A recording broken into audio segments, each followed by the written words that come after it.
Great. So my name is Christine. I'm your senior judge today. So in this part of the competition, you are taking on a fictitious business identity as Green Street Consulting, and you have assigned the role of Anthropic Board of Directors to us judges.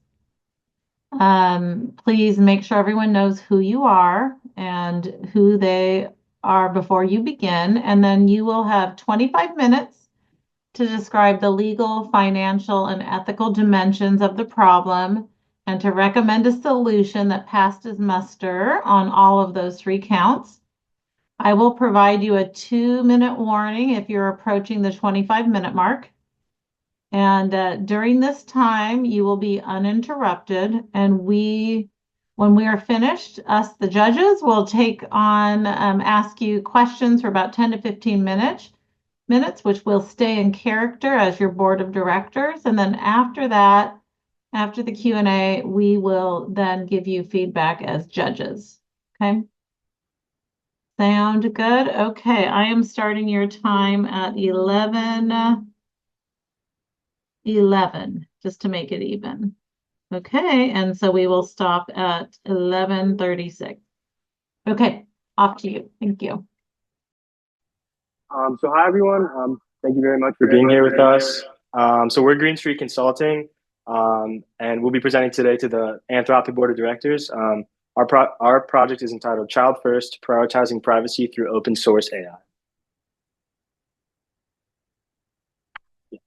So I'm Ben Richardson, and my colleagues here today with me are Charlie Poppins, Ariana Mizan, Mehek Bhatia, and Xinyan Liu. So now I'm going to be passing it off to Ariana to talk about the agenda. So today we will be introducing the ethical dilemma. We'll be giving some background information on it. We'll move into financial analysis. Then we'll go into our legal analysis and risk. Then we'll discuss our proposed solution and move into our implementation steps. So our ethical dilemma, the unintended consequences of innovation in AI with CSAMs. Now, what is CSAMs? CSAM stands for Child Sexual Abuse Material, which is real or generated content that depicts the sexual abuse or exploitation of minors. It now includes AI-generated images or videos that simulate a child's likeness, like shown in the slides, but in a disturbing, explicit, and inappropriate manner, which includes child porn, abuse, and many other forms of exploitation. And that's the disturbing truth. CSAMs right now, children are being targeted, exploited, recreated, and shared. 87%. That's the rise in child sexual abuse material since 2019. 13,500. That's how many AI-generated CSAMs or child sexual abuse material images were found on the dark web in 2023. Now, these are not just numbers. These are lives, and these are stolen childhoods. So we ask, how does this dilemma tie into something bigger? We stand for the Sustainable Development Goal, SDG 16, Peace, Justice, and Strong Institutions. Goal 16 promotes reducing violence and ensuring justice for all. Preventing AI-generated CSAMs directly supports protection from abuse, legal accountability, and safer digital ecosystems. Aligning AI governance with Goal 16 builds trust and resilience, creating safe digital spaces where innocence can thrive. And this right here is where responsible AI must begin. Now, let's talk about the background. Because the truth is, AI didn't create the harm, but it is now being used to spread it, amplify it, and normalize it. And if we don't act now, we let the worst parts of our humanity write the future. Generative AI is being used in terrifying ways such as deepfake apps, synthetic imagery, and live exploitations. Even children are misusing these tools in school, often not understanding the weight of what they're doing. Tech companies are starting to act, but accountability is still lacking, and that's where we can come in. This project doesn't just raise awareness, it aligns with the core values of this company. We're acting for the global good by protecting children from digital harm. We are being good to your users by preventing tools we build from being used for abuse. And we are racing to the top of safety, not just by responding to the risk, but anticipating it. And this isn't just a side mission, this is the mission. So because we have the tools, we have the talent, and most importantly, we have the responsibility. So let's lead with integrity, let's build child-safe systems, and let's align innovation with not innovation alone, but with human rights. And as much as I wish I could solve this problem with a snap of my finger, we need to understand that it will take time, and we need to understand the legal feasibility of this project, so I'll pass it on to my teammate. Awesome. Thanks, Mac, and thanks for wrapping up the kind of background information, now I'm going to provide a financial analysis of Anthropic, your company current situation, some opportunities to explore, and some risks to consider. And keep in mind the solution that we'll present later on and how it all fits into that. So the current state of the financials, I would break it down into two kind of buckets: the investment structure and the company valuation of Anthropic. And within the investment structure, the capitalization kind of setup. As you can see, Series E represents about 80% of Anthropic's current funding. So that was your most recent round of funding. It shows that the company is really gaining kind of popularity amongst investors, particularly strategic investors. That includes Google, Amazon, other companies that will use your AI capabilities to their advantage. And then the remaining 30% being venture capitalists really looking to invest in the business of that, which has resulted in a relatively high valuation of the company. As of now, you are currently valued at $61.5 billion, which is very significant going into the IPO, which is another opportunity that your company can explore. The initial public offering, which would increase your capital backing and develop your products even further. Another avenue similar to that is an M&A deal, merger and acquisition, where you would acquire a smaller AI company or multiple companies to increase your market share and improve your products overall. Other opportunities include cloud partnerships with AWS and Google to improve your products, and then also just exploring more markets, international markets, business-to-business services to just increase your market share.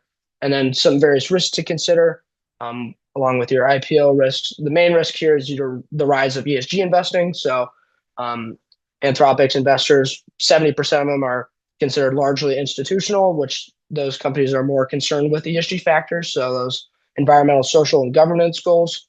And ignoring those initiatives could lead to reduced investment. So that wraps about the financial analysis, and I'll turn it over to Ben to discuss some legal analysis and risks. Yeah, thank you, Charlotte, for kind of informing us on those financial details. I know those will come into play later when we talk about our solution. So I'm going to move into the legal risk and analysis portion of our presentation and kind of take a look at some legal precedent to start that will ultimately affect our solution and the actions that Anthropic will have to take to fight child exploitation in CSAM. So first, I want to talk about a Supreme Court ruling from 2002, which is Ashcroft v. the Free Speech Coalition. And this ruling struck down portions of the Child Pornography Prevention Act, which was passed in 1996, and actually, unfortunately, ruled that virtual AI-generated or simulated CSAM is protected speech as long as no real child is involved. So this kind of creates a legal gray area where harmful content can circulate the internet without actually officially violating federal law. And so this gap makes AI-generated CSAM more difficult to prosecute, which is a big risk for AI platforms such as Anthropic. And Anthropic must act beyond the legal minimums when adopting internal safety policies to help prevent child exploitation in CSAM. Moving on, additionally, the EU and UK both have their own set of regulations around child exploitation in CSAM. So the EU regulations require platforms to assess and mitigate risk for harmful content, including AI misuse. Additionally, it mandates transparent reporting in cooperation with regulators in the EU. And non-compliance with that can lead to fines up to 6% of a company's global revenue, which is certainly a big risk that Anthropic will have to consider when building out their safety platforms. Additionally, similarly, UK regulations hold platforms legally accountable for harmful user and AI-generated content, which is not always the case in other countries. And so that's certainly a big legal risk for Anthropic. And it focuses on generally preventing this harmful content before it occurs, not just responding to it. Additionally, recently, we had legislation passed in the United States called the Report Act just last year. And this expanded existing child protection laws to cover emerging digital threats. It now requires all companies to report CSAM and other similar instances to the National Center for Missing and Exploited Children. And we think that getting ahead of regulation and aligning with this act can help and show that the market that Anthropic is taking responsibility for this serious threat. Now moving into some legal risks that Anthropic certainly has to consider. So first, future litigation. So companies have been exposed to increasing scrutiny surrounding CSAM and child exploitation. And it's some regulation is still evolving. So it's somewhat unclear whether the law can be somewhat unclear. So Anthropic will have to be certain to comply with all laws and build out preventative measures that go above the law to ensure that they're not subject to future litigation. Additionally, like I just talked about, regulatory uncertainty as these laws develop could present a huge problem, and Anthropic will want to be sure to help participate in forming that legislator, like we'll talk about later with lobbying, to help mitigate that risk. And third, just reputational damage.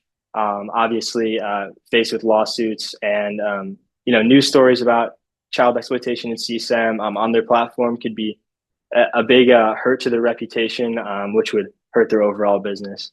So now I'm going to move into some industry standards and compliance things that kind of signal where the industry is moving overall in terms of child protection. Thank you, Charlotte. So first, OpenAI and other leading companies such as Meta and Microsoft employ dedicated child safety teams that they have in-house to help work on the legal side, on the developer side, kind of throughout the company to make sure that child exploitation and CSAM is not present or able to be made on their platforms. Additionally, proactive filtering and reporting that goes above the legal standard has been implemented by many of these companies. And we're going to suggest later that Anthropic implement that as well. And then third, developer ethics training has become very important. As developers are building out these complex programs, we want them to have child safety in mind so that they're able to build out different solutions to help combat CSAM and exploitative material on their platforms. So now I'm gonna hand it off to Ariana to talk about our solution. We are recommending a three-part solution in this case to cover kind of the financial considerations as well as the legal considerations that were just presented to us. So our three-part solution includes 1, a consumer training module, 2, bolstered reporting mechanisms, and 3, a strategic lobbying plan for new legislation when it comes to protecting children in the generative AI space. So we can start by introducing the consumer training module. So one key challenge is that many children and families aren't fully aware of the risks that come with AI. While Anthropic is committed to building safe systems, families remain vulnerable without proper, relevant education. So to close this gap, we recommend the following approach to designing age-appropriate consumer training modules. First, Anthropic should partner with the trusted digital safety nonprofit. These organizations already have strong credibility and access to the communities Anthropic wants to reach. Second, you should co-design child-centered training modules with leading educational platforms. This ensures high-quality, age-appropriate content and allows for faster rollout. Third, Anthropic should integrate family-friendly tools and parental controls into its products. This would help caregivers support their children's AI use, even if they aren't tech experts. Now I'm going to pass it off to Xinyan to discuss the specifics of building a training module. Thank you, Ariana, for explaining the first steps. And so for our consumer training module, we looked at how OpenAI has worked with Common Sense Media. Common Sense is already well known for its curriculum and family-friendly AI guidelines, and it is trusted by parents, educators, and even policymakers. They also offer hands-on tools for safe tech use and have strong distribution power. For Anthropic, we recommend a similar partnership model, but instead of Common Sense, we propose working with Connect Safely. Connect Safely is a nonprofit organization that provides practical safety guides for families and schools and is very active in digital parenting and youth tech education. Compared to policy-focused organizations like FOSIO, Connect Safely provides more hands-on practical advice for everyday tech use. They are already connected with major tech platforms like Google and Meta, as well as education communities, which positions them well for co-developing family-centered training. Of course, we also consider other options like CyberWise, which is more curriculum-focused but stays in the middle school niche, and for FOSIAN, which is more focused on policy than parent or child engagement. Overall, we believe Connect Safely gives us the best balance between the reach and practical impact. And then for the next part, for our consumer training module, we wanted to make sure it is not just effective in schools, but also in the home. That's why our platform includes an interactive digital curriculum with appropriate age label, gamified learning, and scenario-based video designed for both children and parents to use together. One key feature is that we collect no personal data from children, aligning with strong privacy expectations from parents and children. We also build in parental control like screen time limits and usage logs, which gives families more visibility and control over how AI tools are used. This module draws inspiration from OpenAI's educator training with Common Sense Media, which covers topics like AI bias, privacy, and ethical use. But instead of stopping at teacher-focused material, our design extends these lessons into family life. We want to help parents become active participants, not just gatekeepers. So our training promotes parent-child code use, making AI a tool for learning together, not a substitute for human interaction. And just to highlight some of the public expectations, during our research, we also browsed community discussions like Reddit to understand real parent and child concerns. Parents consistently emphasize the strong privacy, clear parental controls, and ensure AI doesn't replace their role in parenting. Meanwhile, kids are looking for something fun and interactive. They want emotional feedback, game-like learning, and creative tools for storytelling and games. And now I'm going to pass it away to Ariana to talk about the main topics. Thank you, Shinyan. Anthropic's co-design training should focus on 4 core areas to promote safe and responsible AI use among children and families. First, it should cover responsible AI use in classrooms, teaching when and how to use AI for learning and the risks of over-relying on AI-generated answers. Second, it should address prompting and image generation ethics, which is the heart of what we're talking about today, including how to prompt responsibly and recognize issues like misinformation, bias, or inappropriate content. Third, it should teach privacy and data awareness, explaining how children's data might be collected and how to protect personal information. Finally, it should promote digital well-being and emotional boundaries, helping kids avoid overuse of AI companions and understand that AI cannot replace real emotional support. This is very important in teaching them also about privacy and setting boundaries with what is okay to input into AI and what is not okay to input into AI. This structure ensures the training is age-appropriate, relevant, and aligned with Anthropic's values of safe and ethical AI. Our recommended consumer training strategy creates value for Anthropic across 3 dimensions. First, it builds brand trust and differentiation by signaling leadership in child safety and responsible AI. Second, it drives market expansion, opening more doors into K-12 education and family tech. Third, it supports regulatory readiness, positioning Anthropic proactively as policies around AI and children continue to tighten, reducing risk and strengthening influence in policy discussions. Now I want to move on to our second recommended solution, which builds on what Anthropic is already doing to report cases of child exploitation. Anthropic works with the National Center for Missing and Exploited Children, or NCMEC, a trusted U.S. nonprofit that helps stop child exploitation. When Anthropic's tools detect possible child sexual abuse material, or CSAM, they automatically send a report to NCMEC, allowing law enforcement to respond quickly. At the core of this is the Cyber Tip Line, a secure system run by NCMEC that collects and analyzes reports of child exploitation. It's used by both tech companies and the general public, and in 2023 alone, it received over 105 million suspected files. This kind of partnership demonstrates what responsible AI reporting can look like in practice. But while Anthropic already reports to NCMEC, we recommend building on their reporting system by strengthening internal processes and guidelines. First, Anthropic should develop clear internal guidelines for what gets flagged and make those guidelines publicly available to increase transparency. Right now, children are only mentioned once in Section 7 of Anthropic's privacy policy, which simply states that the product is not intended for children. But in reality, children can easily access the platform, and according to a 2024 Common Sense Media survey, 7 in 10 youth have engaged with generative AI.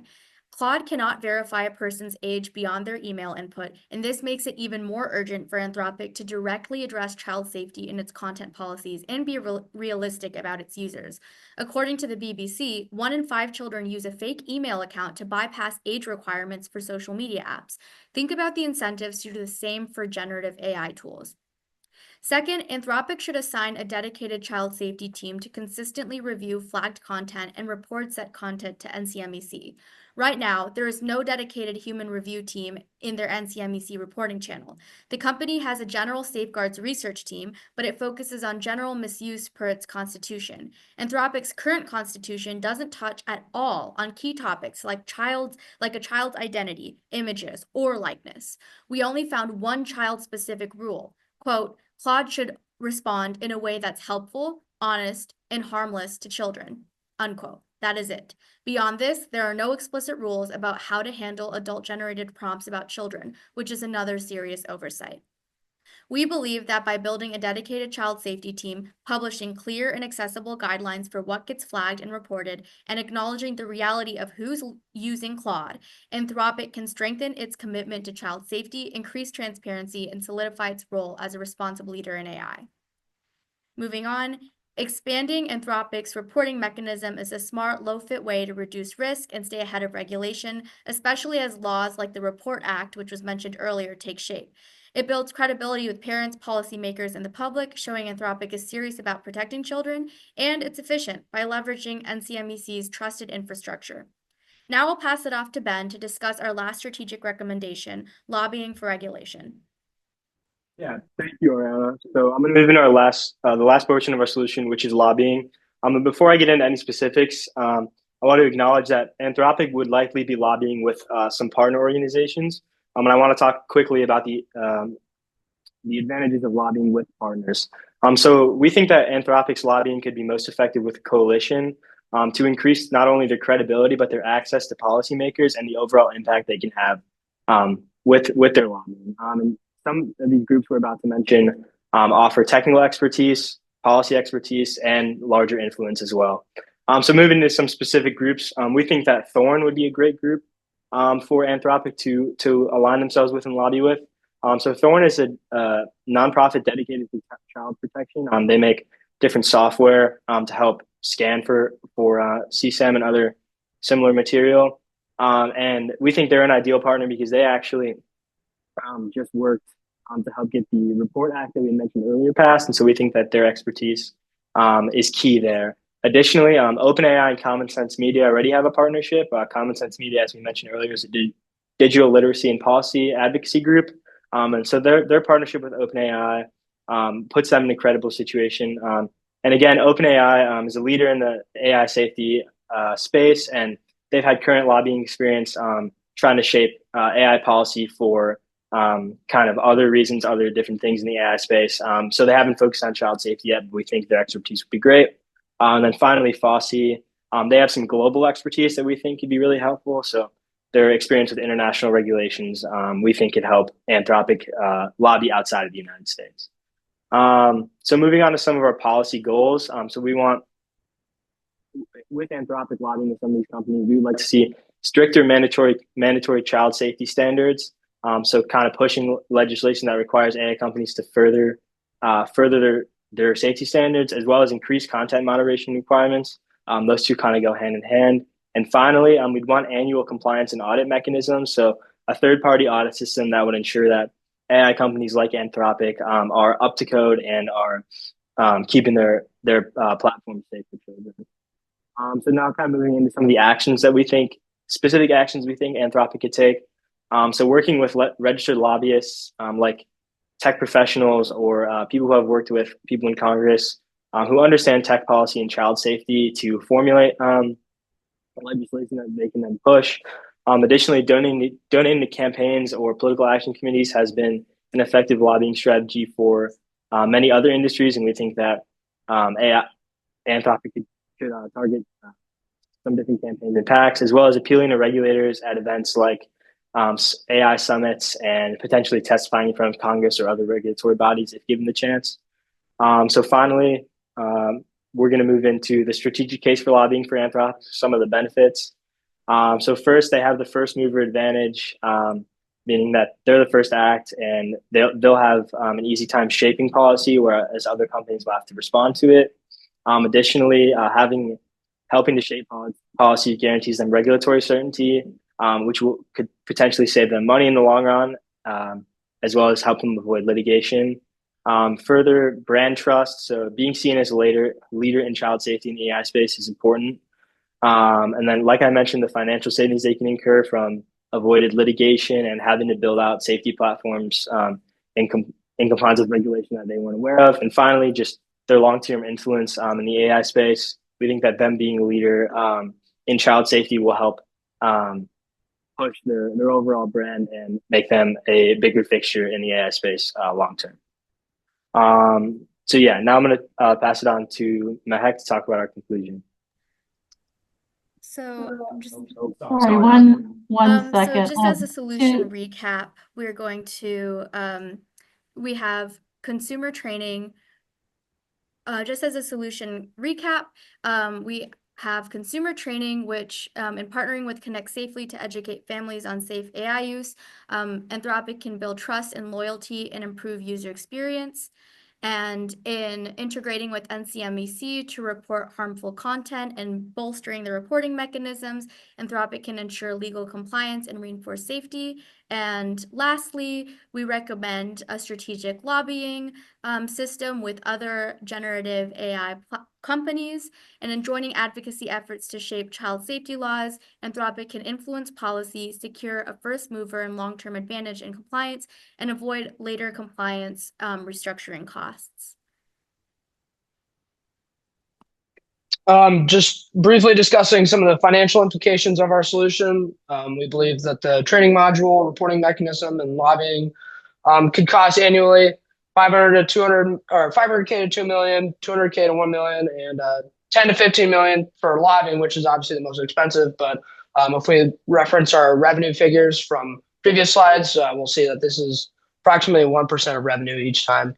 So we believe that the advantages of having higher brand trust and user interaction, fully complying with the Report Act, and reduce risk of lawsuits far outweigh the costs that are associated with implementing these solutions.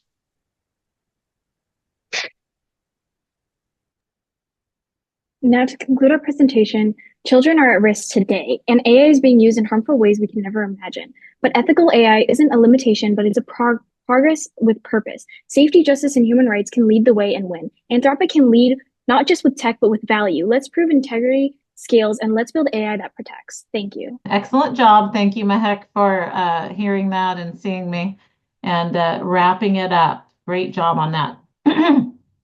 All right, we're going to stay in our roles as the board of directors, and then for about 10 or 15 minutes. And then after that, I'll have the judges introduce themselves and then take on the role of the judge. But for now, we are going to ask you board of director questions. But first, I wanted to toss out there and just go reach back on the ethical portion. Can you guys tell me what the ethics advantage is here? And if we do what you're asking, how that changes our ethical position today?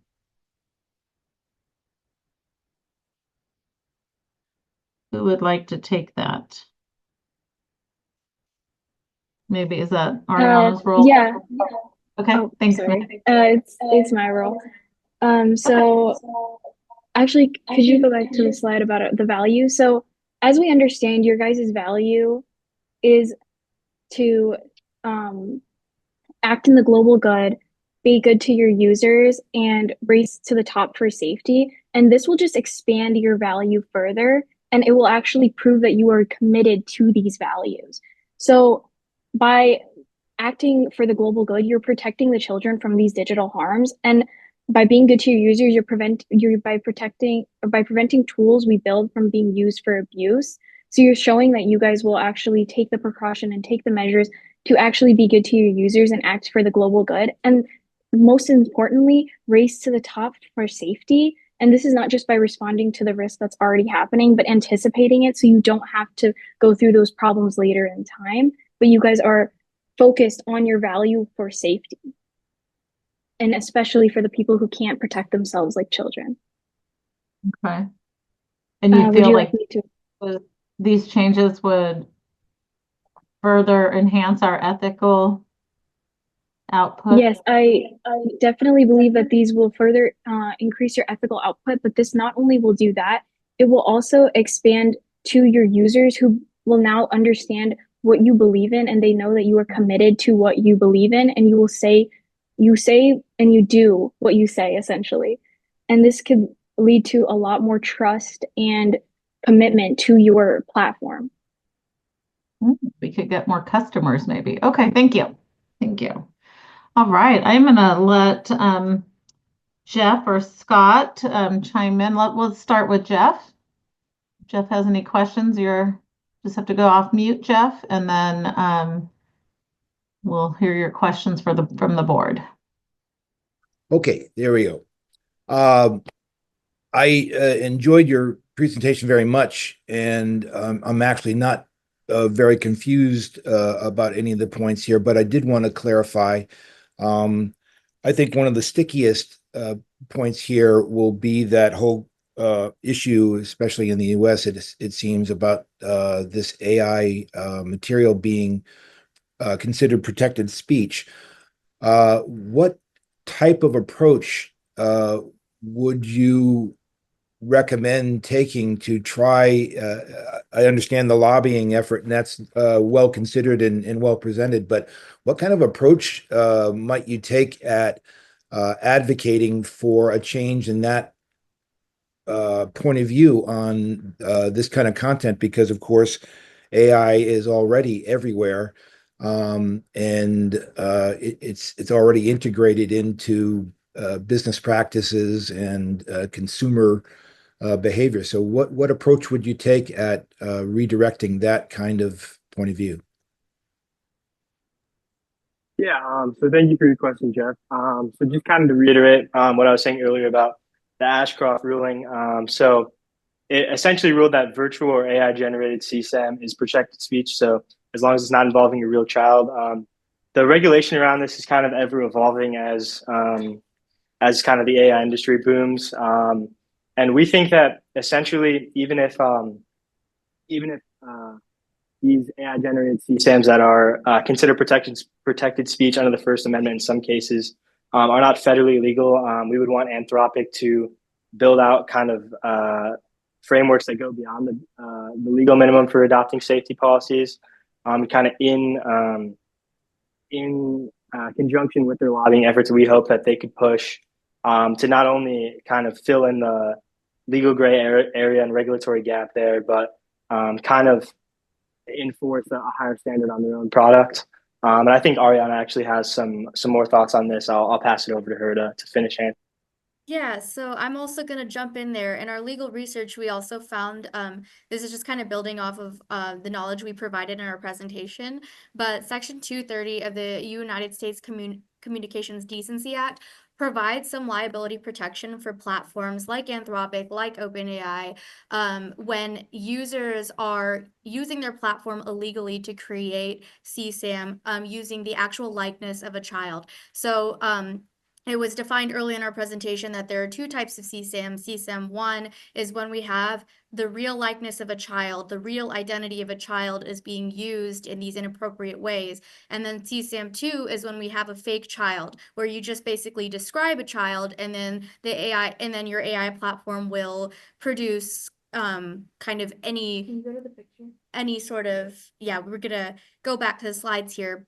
And so basically we have one act that creates protection for your company, but we do still believe, and the research points towards AI generated content existing in a legal gray area because of that Ashcroft ruling, and also because technically possessing and sending or harboring CSAM is still illegal, regardless if it's CSAM 1 or CSAM 2. So now we have three different laws that are basically there's that gray area. You see how there's they're competing with each other a bit and saying different things.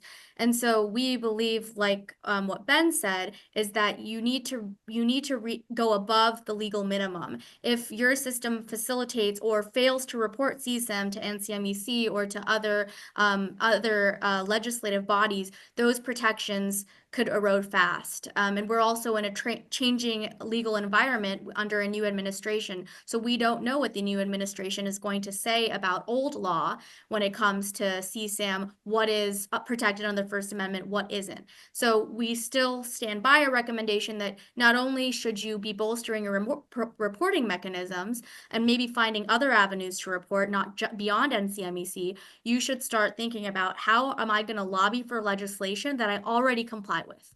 You already comply with the Report Act, but it's not, you want to think about, well, what else do I comply with that isn't in law yet?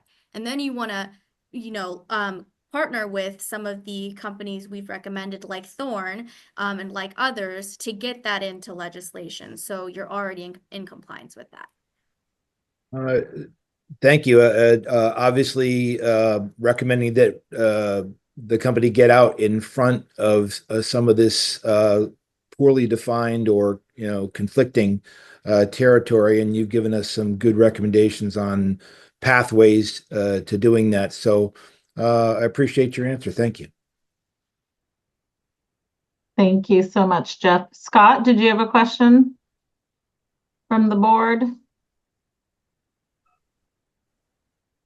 I do, yeah. So, so you presented a lot of different ways to go and things to work on with everything moving so quickly in this space. We have, several options or several ways to go, and maybe we consider all of them. But of the consumer training, reporting mechanisms, the lobbying effort, where do we think we should prioritize our efforts over the next 12 months? So if we look at that year time frame to start with, what will we do as a company to begin? Where should we put our priorities and our money?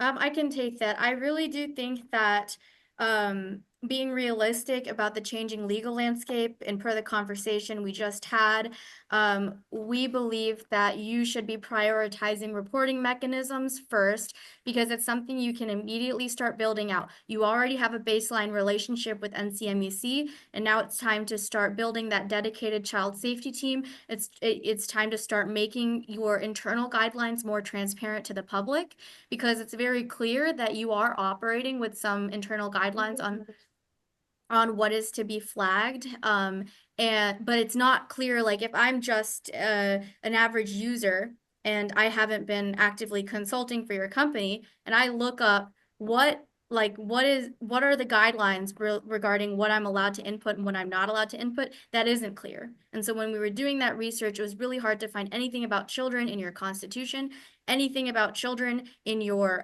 user guidelines, beyond saying that, oh, our platform isn't for children. Well, that's great that your platform isn't for children, but children are still using your platform. That's what the data shows. So because there are now, like, the Report Act came out in 2024, which mandates reporting, and we anticipate through our research that there are going to be more acts similar to the Report Act, that you need to start building out those reporting mechanisms. And at the same time, you should focus on lobbying, because that's going to be a long-term plan. That is going to take you several years to really get anywhere with that. And so you should start building relationships for a strategic lobbying plan. And then the very last thing on your list is the consumer training module. We love that. We want you to do that. But if it's about timing and costs, we would prioritize reporting mechanism, lobbying, relationships for lobbying, and then lastly, that consumer training module. And also, I would throw out there that in terms of financials, the reporting mechanism is going to be the cheapest for you, at least upfront. You just have to develop the kind of coding and the software behind it. And the advantage of it is full compliance. So that removes the most risks, in my opinion, and is also the cheapest. So I'd also just throw out there. Excellent. Yeah, thank you. I like that approach. I'm glad you touched upon the realistic part of that. I think that's key, and maybe will help us to get first mover there. So that's a good recommendation. Thank you for that. I'm gonna tack on to that. So I'm not sure if it's Zinyan, is that how you say your name? Sorry. Or Charlie, but for this cost, and then I think Mahek, you talked about why we should do this ethically, and then I said perhaps, we'd get more customers. Have we thought of the return on investment? Did I miss that on our slides? Or just kind of talk to me about, that. Yeah, I can take that. So Okay. we didn't really necessarily quantify the kind of return on investment we can see on that, but I think throughout the presentation we really talked about increased market share, better products, more consumer trust, and those would certainly they wouldn't lead to a decrease in customers. So I think really prioritizing those would really increase the market share and increase consumers.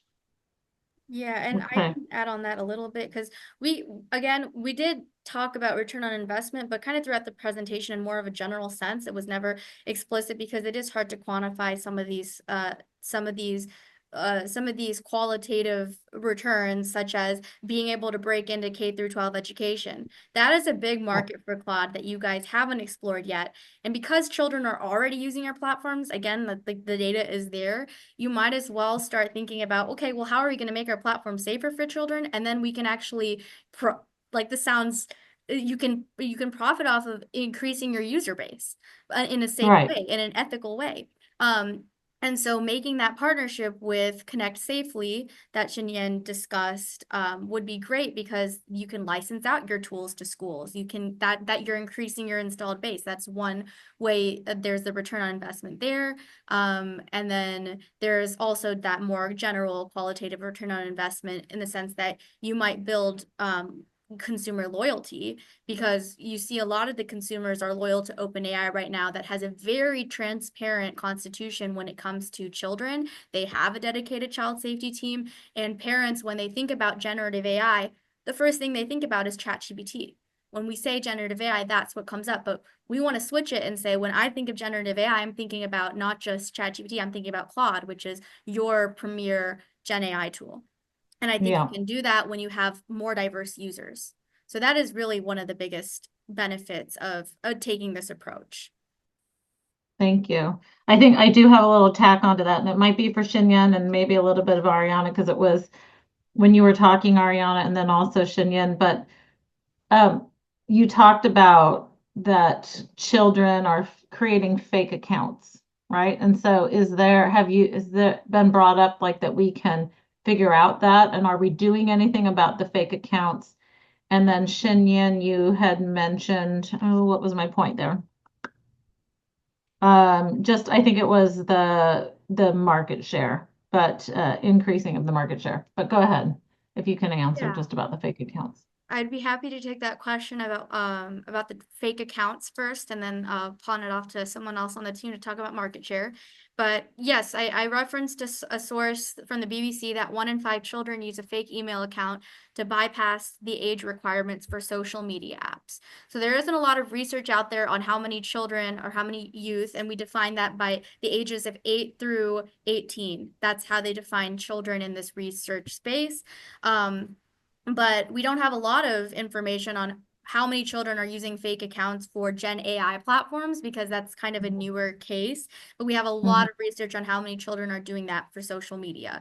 And we want to use that as a comparable case to, or like a referent other to Gen AI, because kids are using social media a lot, but they're also using Gen AI more increasingly. I mean, the data point on that was 70% of youth are using a generative AI platform regularly for school, and that came from a Common Sense Media survey. And so we know that kids are relying on this tool. They're not all going to be paying for a premium version of ChatGPT. They're going to be looking at other options.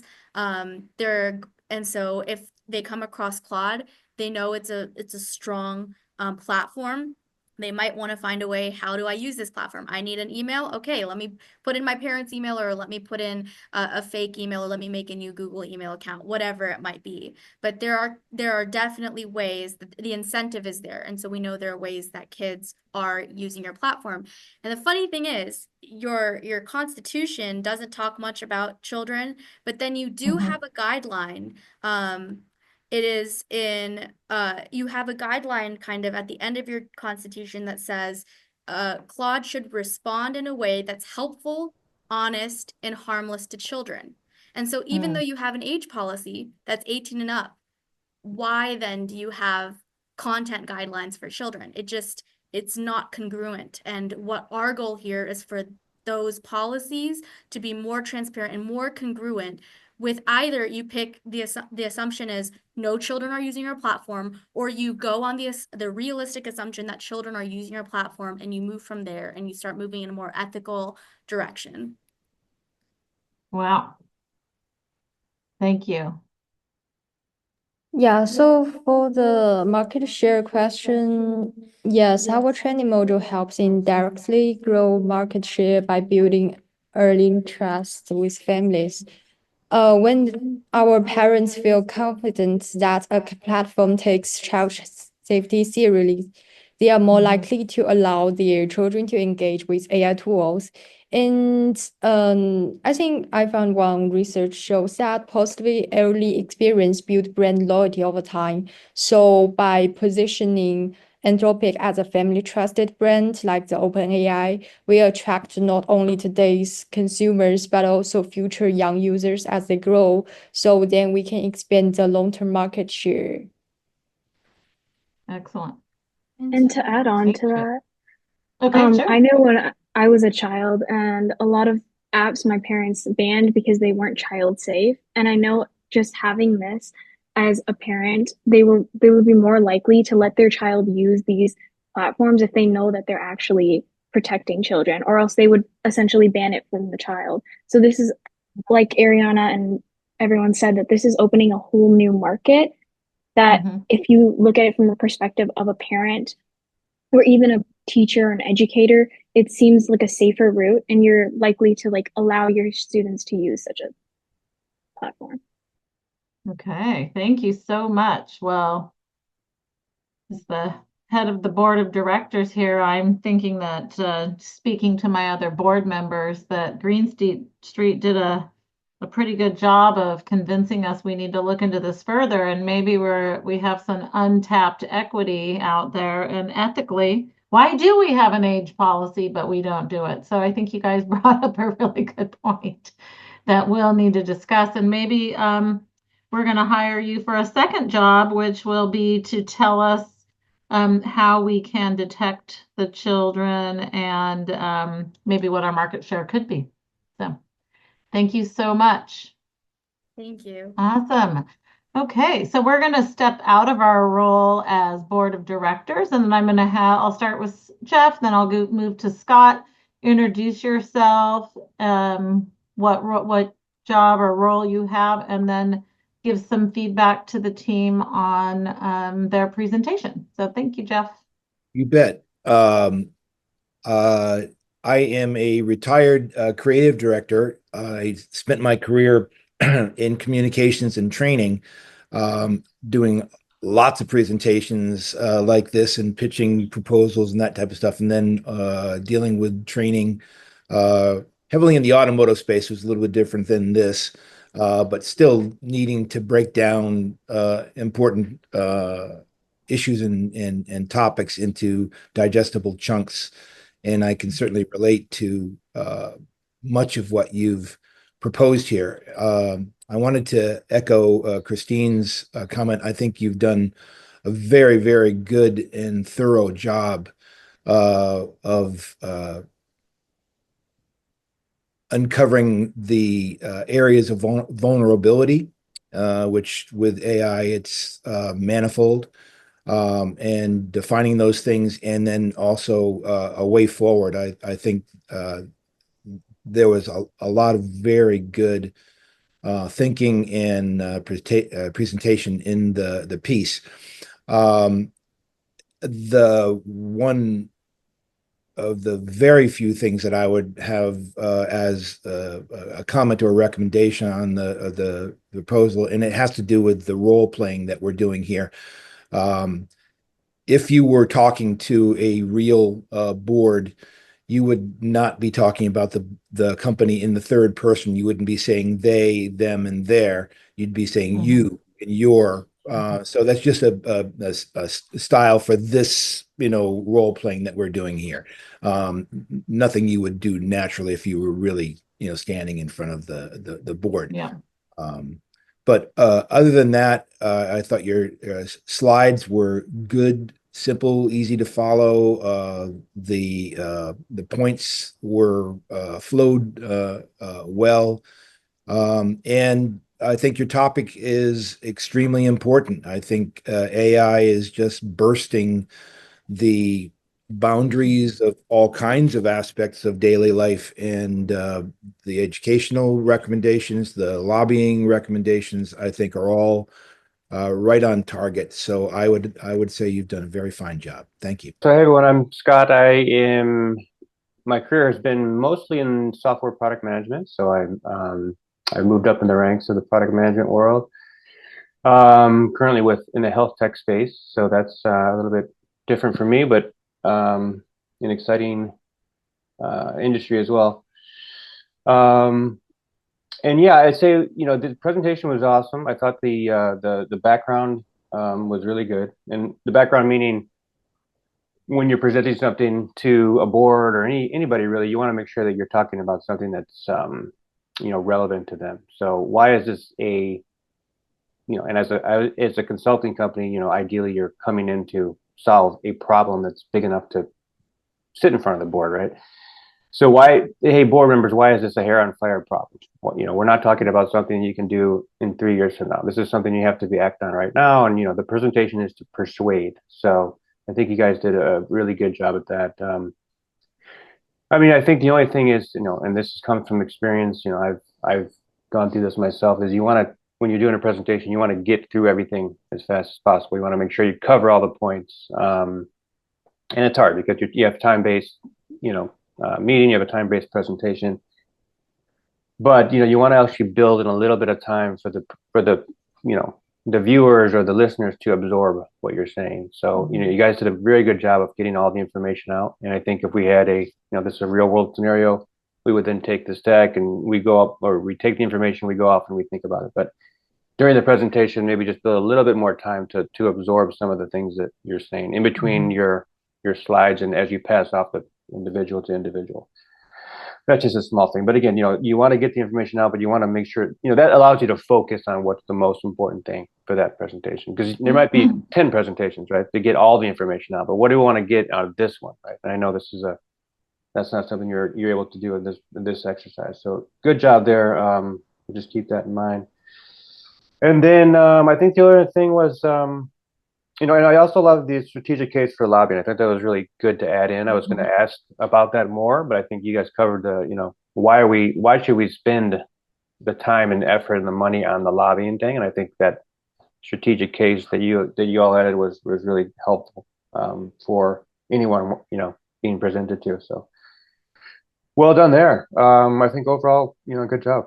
All right. My name's Christine Machado, your senior judge here, but I am retired from the corporate world where my job was operational excellence. And so we would buy companies and make them better, look into them deeply, and then make them better and either combine them with other companies or make them profitable. And now I teach at Loyola Marymount, and I teach business for good, basically this class. So looking good. All right. So excellent job. The first thing I want to say is during the Q&A, I always wish people would refer back to slides so that we as the questioners can ask, and you guys did that so well. And I loved how you were working together. I could tell that you were all supporting each other, and that you all knew what everyone else was presenting and who you would refer to and would have more to say. So that was fantastic. I felt like a really well-oiled consulting team. there. I also have Mehek, great presentation and intonations on your percentages and your total in the beginning. I was like, I feel her passion. I love that. And that you guys pulled in the SDG 16. Great to see that. And let's see. I would have liked to see just a little bit more. Like, I think you probably could pull in a little bit of, you could even use AI to say how much when you get trust, how much more market share could you get? Just touch a little bit on that return of investment, because most companies, yes, they want to be ethical. They want to do that, but they have to survive to do that, right? So if you can just put that little inkling out there, like you will get more market share and it's proven to build over time, just show a timeline, something that shows increased profitability, right? Maybe you say you can't tie it directly. Studies are out there, but it is proven that you could make more money. I think that would just be something to add on there. And I loved your age policy little addition there at the end, Ariana. So good job. I think you guys all worked really well together. Very well. Thank you so much for your feedback. You're welcome. Any questions for us before we let you go? Excellent job. And yeah, I think just a little pause in that to just let us hear it, because sometimes what happens is we start trying to think of what you're saying, and so we miss the next thing you're saying, right? So just let us absorb it, because I think you're giving a really good detail. And great.